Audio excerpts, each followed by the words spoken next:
We can outline the character of metallurgical appliances at various periods in a few words.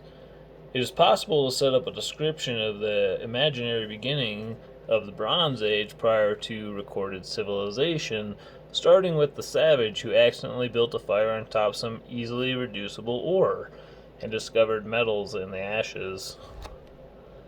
But as this method has been pursued times out of number to no particular purpose, we will confine ourselves to a summary of such facts as we can assemble. Founders' hordes of the Bronze Age are scattered over Western Europe and indicate that smelting was done in shallow pits with charcoal. With the Egyptians, we find occasional inscriptions showing small furnaces with forced draught, in early cases with a blowpipe, but later, about 1500 BC, with bellows. The crucible was apparently used by Egyptians in the secondary melting. Such remains at Mount Sinai, probably dating before 2000 BC. With the advent of prophets and the first Greek literature, 9th to 7th century BC, we find frequent references to bellows. The remains of smelting appliances at Mount Lorion, 500 to 300 BC, do not indicate much advance over the primitive hearth. However, at this locality, we do find evidence of the ability to separate minerals by specific gravity, by washing crushed ore over inclined surfaces with a sort of bubble attachment.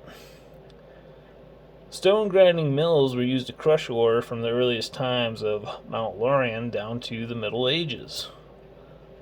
About the beginning of the Christian era, the writings of Diodorus, Strabo, Dioscorides, and Pliny indicate considerable advance in appliances.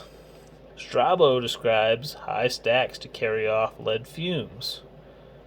Dioscorides explains a furnace with a dust chamber to catch pomphalix, zinc oxide. Pliny refers to the upper and lower crucibles,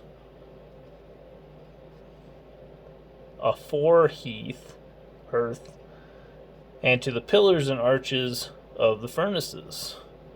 From all of their descriptions, we may conclude that the furnaces had then reached some size, and were, of course, equipped with bellows.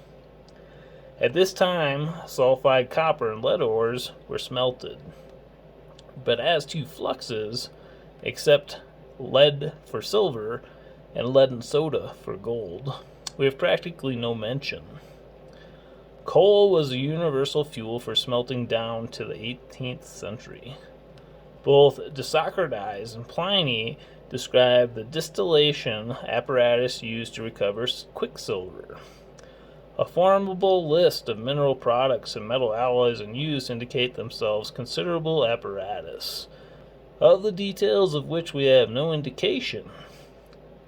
In the main, these products were lead sulfide, sulfate, and oxide, red lead and litharge, zinc oxide, iron sulfide, oxide and sulfate, arsenic and antimony sulfides, mercury sulfide, sulfur, bitumen, soda, alum, and potash, and all the alloys, bronze, brass, pewter, electrum, and steel.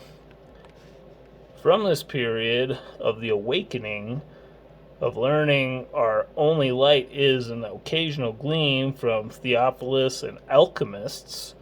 The former gave a more detailed description of metallurgical appliances than had done before, but there is little vital change apparent from the apparatus of Roman times.